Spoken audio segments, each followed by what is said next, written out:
بسم الله الرحمن الرحيم. ويل للمطففين الذين إذا اكتالوا على الناس يستوفون وإذا كالوهم أو وزنوهم يخسرون. ألا يظن أولئك أنهم مبعوثون ليوم عظيم يوم يقوم الناس لرب العالمين. كلا إن كتاب الفجار لفي سجين وما أدراك ما سجين كتاب مرقوم. ويل يومئذ للمكذبين الذين يكذبون بيوم الدين وما يكذب به إلا كل معتد أثيم. إذا تتلى عليه آياتنا قال أساطير الأولين. كلا بل ران على قلوبهم ما كانوا يكسبون.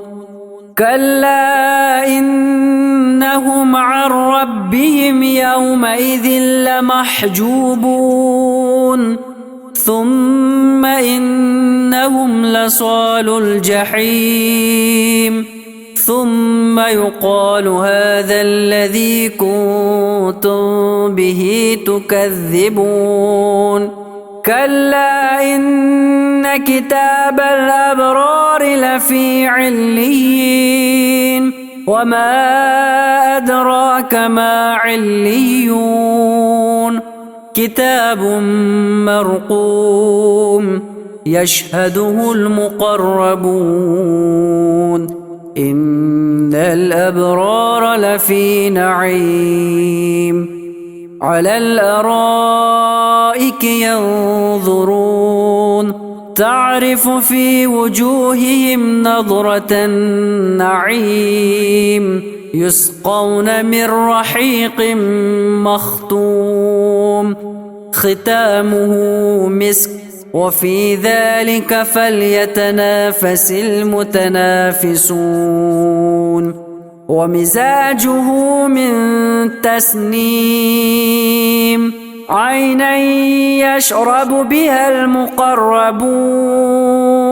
إن الذين أجرموا كانوا من الذين آمنوا يضحكون وإذا مروا بهم يتغامزون وإذا انقلبوا إلى أهلهم انقلبوا فكهين وإذا رأوهم قالوا إن هؤلاء لضالون وما أرسلوا عليهم حافظين. فاليوم الذين آمنوا من الكفار يضحكون على الأرائك ينظرون هل ثوب الكفار ما كانوا يفعلون.